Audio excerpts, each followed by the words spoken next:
സംസ്ഥാന സ്കൂൾ കായികമേളയിൽ ഒരു താരോദയം ഞാൻ കണ്ടു. ഇന്ത്യക്ക് ഒളിമ്പിക്സിൽ ഒരു മെഡൽ സമ്പാദിക്കാൻ കഴിവുള്ള ഒരു കുട്ടിയുടെ ഉദയമാണ് ഞാൻ കാണുന്നത്. 100 മീറ്ററിൽ TM അതുൽ എന്ന് പറഞ്ഞ ആലപ്പുഴ ചാരമംഗലത്തെ ഗവൺമെൻറ് DBHSലെ ഒരു കുട്ടി 10.81 സെക്കൻഡിൽ 100 മീറ്റർ ഫിനിഷ് ചെയ്തിരിക്കുന്നു. 18 വയസ്സിനകത്തുള്ള ഒരു കുട്ടിയാണ്, 17 വയസ്സുകാരനാണ്. 100 മീറ്റർ 10.81 സെക്കൻഡ് ഫിനിഷ് ചെയ്തപ്പം 38 വർഷം പഴക്കമുള്ള ഒരു റെക്കോർഡാണ് അവിടെ തകർന്നടിച്ചത്. 1988 RK നിതിൻ എന്നയാൾ 10.90 സെക്കൻഡിൽ ഒരു സ്റ്റേറ്റ് റെക്കോർഡ് ഇട്ടിരുന്നു. അതാണ് 38 വർഷത്തിന് ശേഷം അതുൽ എന്നയാൾ നിതിൻ്റെ റെക്കോർഡ് തകർത്തെറിഞ്ഞത്. ഇത് വളരെ ഇമ്പോർട്ടൻ്റ് ആയ ഒരു റെക്കോർഡ് ടൈമിംഗ് ആണ്. അതുകൊണ്ട് സ്പോർട്സ് മന്ത്രി തീർച്ചയായിട്ടും ഇത് ശ്രദ്ധിക്കണം. ശ്രീ വി അബ്ദുൽ റഹ്മാനെ അദ്ദേഹത്തിനോട് എൻ്റെ ഒരു റിക്വസ്റ്റാണ്, നിങ്ങൾ ഈ കുട്ടിയെ സംസ്ഥാന സർക്കാർ ദത്തെടുക്കണം. TM അതുലിൻ്റെ ഒപ്പം തന്നെ അവിടെ 100 മീറ്ററിൽ സീനിയറിൽ നിവേദ് കൃഷ്ണ, അദ്ദേഹം ആ പയ്യൻ 10.79 സെക്കൻഡിലും ഓടിത്തീർന്നിട്ടുണ്ട്. ഇവർ 2 കുട്ടികളും നമ്മുടെ സംസ്ഥാനത്തിന് ആവശ്യമാണ്, ഇന്ത്യക്ക് ആവശ്യമാണ്. കാരണം ഈ ടൈമിങ് നോക്കിക്കഴിയുമ്പം ആണ് ആ അതുലിൻ്റെ പ്രാധാന്യം എന്താണെന്ന്. അതിൻ്റെ സ്റ്റാച്ചർ ഞാൻ കണ്ടു, അദ്ദേഹത്തിൻ്റെ പൊക്കം സൈസ്, ചെസ്റ്റിൻ്റെ നീളം വീതി, കൈയുടെ സ്ട്രെങ്ത്, കാല് തുടയുടെയൊക്കെ സ്ട്രെങ്ത് ആ കുട്ടി ഓടുന്ന കണ്ടു ഞാൻ. കാരണം 10.81 സെക്കൻഡിലാണ് ആ കുട്ടി ഓടിയത്. ഇന്ത്യൻ റെക്കോർഡ് ഇട്ടിരിക്കുന്ന അനിമേഷ് കുജൂർ എന്ന 100 മീറ്റർ ഓട്ടക്കാരൻ 10.18 അദ്ദേഹം ഇന്ത്യയിൽ റെക്കോർഡ് ഇട്ടിരിക്കുന്നത്. അത് 2025 ജൂലൈയിൽ ഗ്രീസിൽ വെച്ചാണ് ആ ടൈം ഇന്ത്യക്കാരൻ്റെ. കുജൂറിൻ്റെ ടൈം 10.18. 10.20 സെക്കൻഡിൽ ഗുർവിന്ദർ സിംഗും ഈ സമയത്ത് ഓടിയിട്ടുണ്ട്, ഏകദേശം 10.20. നമ്മുടെ അതുൽ 10.81. കൊച്ചു പയ്യനാണ്, കയറി വരുന്നതാണ്. അവിടുത്തെ ഏതെങ്കിലും അത്ലറ്റിക് കോച്ച് തന്നെയായിരിക്കും ഈ കോച്ചിങ് ഒക്കെ കൊടുത്തിരിക്കുന്നത്. പ്രാരംഭമായിട്ടുള്ള കോച്ചിങ്ങേ ഉണ്ടാവുള്ളൂ. അടിസ്ഥാനപരമായിട്ട് ആ പയ്യൻ ബേസിക് ആയിട്ടുള്ള ഒരു സ്പ്രിൻ്ററാണ് എന്നാണ് ഞാൻ പറയുന്നത്. ഇത് സ്പോർട്സ് കൗൺസിൽ ദത്തെടുക്കരുത്. സ്പോർട്സ് കൗൺസിൽ, ഒളിമ്പിക് അസോസിയേഷനും സ്പോർട്സ് കൗൺസിലും ഒക്കെ എത്രയോ വർഷങ്ങളായിട്ട് അവിടെ വന്ന് കയറി ഇറങ്ങിപ്പോകാതിരിക്കുന്ന ധാരാളം ആൾക്കാരുണ്ട്. അങ്ങോട്ടങ്ങ് ഈ കുട്ടികളെ കൊണ്ടുപോകരുത്. ഗവൺമെൻറ് നേരിട്ട് ഒരു പൊതു ഫണ്ട് വിദ്യാഭ്യാസ വകുപ്പിൻ്റെ കീഴിലോ എവിടെയെങ്കിലും കൊടുത്തിട്ട് ഈ 2 കുട്ടികളെ ദത്തെടുക്കണം. അവിടെ 4-5 കോടി രൂപ സർക്കാർ ഡിപ്പോസിറ്റ് ചെയ്യണം. ഇവരുടെ ദൈനംദിന ചെലവുകളും വർക്കൗട്ടുകളും അതുപോലെ തന്നെ ഭക്ഷണ കാര്യങ്ങളും എല്ലാം ഗവൺമെൻറ് അണ്ടർടേക്ക് ചെയ്യണം. കാരണം ആദ്യം പൈസ ചിലവില്ല, 4-5 കോടി രൂപ മതി.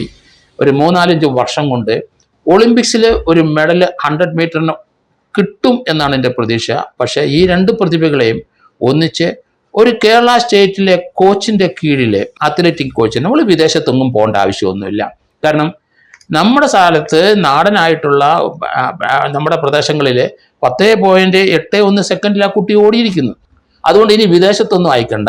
ഇവിടെ തന്നെ കേരള സ്പോർട്സ് കൗൺസിലിൻ്റെയോ അല്ലെങ്കിൽ സായിയുടെ കീഴിലുള്ള ഒരു നല്ല ഒന്നാന്തരം അത്ലറ്റിക് കോച്ച്, നല്ല വിവേകവും അറിവും റിസർച്ച് ചെയ്തിരിക്കുന്ന അങ്ങനത്തെ ഒരു കോച്ചിൻ്റെ കീഴിൽ ഇവർക്ക് 3 പേരും പഠിക്കാനുള്ള, ഈ 2 പേർക്കും പഠിക്കാനുള്ള സൗകര്യം കൊടുത്ത് അവർക്കൊരു ഹോസ്റ്റലിൽ അവരുടെ കീഴിൽ നിത്യവും അവരുടെ വർക്കൗട്ടുകൾ ഇതുമെല്ലാം മോണിറ്റർ ചെയ്യാനായിട്ട് അവിടെ സംസ്ഥാന സർക്കാരിൻ്റെ ഏതെങ്കിലും അത്ലറ്റിക്സിന് പ്രാവീണ്യമുള്ള ഒരു ടീച്ചർ മതി.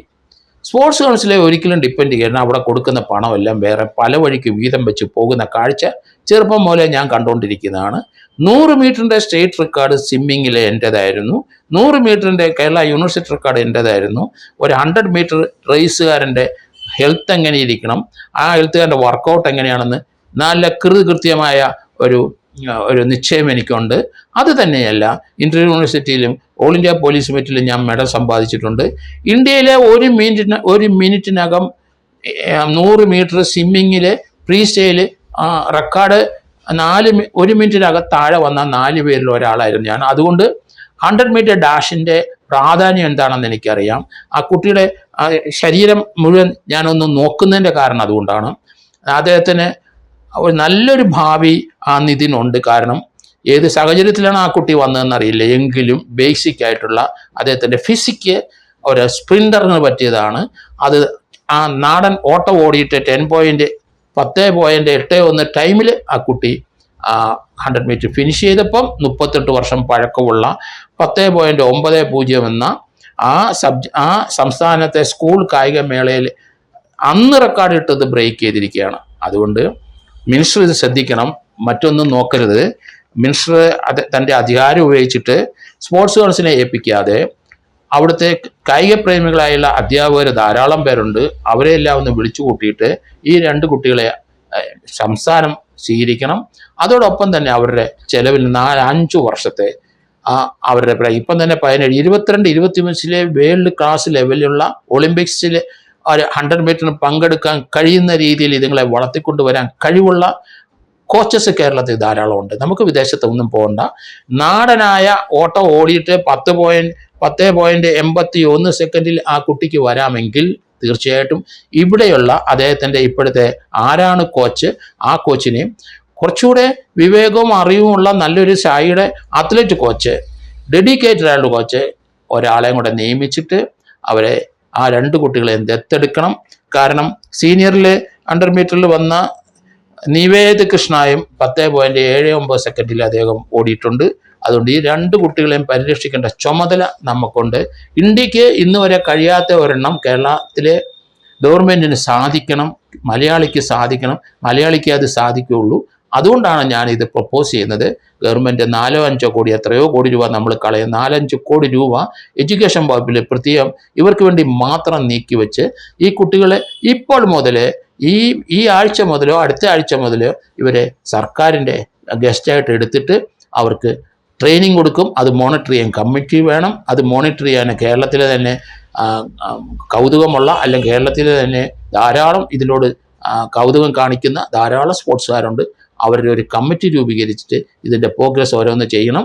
അതുകൊണ്ട് ഈ കുട്ടികളെ അദ്ദേഹത്തിൻ്റെ ഇപ്പോഴത്തെ കോച്ചസ് ആരാണോ അവരെയും അവരോടൊപ്പം തന്നെ മറ്റൊരു സീനിയർ കോച്ചസിനെയും കൂടെ ഉൾപ്പെടുത്തി സർക്കാരിൻ്റെ ചെലവിലെ ആ കോച്ചസിൻ്റെയും അത് മോണിറ്റർ ചെയ്യുന്ന ഒരു ഗ്രൂപ്പ് 1-2 അധ്യാപകരെയും അതുപോലെ ആ കുട്ടികളുടെ ചെലവും നടത്തി അവർ ഹയർ ലെവലിലോട്ട് വരും എന്നുള്ള യാതൊരു സംശയമില്ല. ആ സമയത്ത് സർക്കാരിൽ അവർക്ക് ജോലി ഗ്യാരണ്ടി ആയിട്ട് കൊടുക്കണം. ആ ലെവലിലോട്ട് അവരെ വളർത്തിക്കൊണ്ട് വരാനായിട്ടാണ് എൻ്റെ ഒരു ഉദ്ദേശം. അതുകൊണ്ടാണ് മിനിസ്റ്റർ അടുത്ത് റിക്വസ്റ്റ് ചെയ്യുന്നത്. കാരണം സ്പോർട്സ് കൗൺസിൽ കൊണ്ട് നശിച്ച കുട്ടികളാണ് ധാരാളം. അത് ഒരു ലെവലിനപ്പുറത്തോട്ട് പോകില്ല.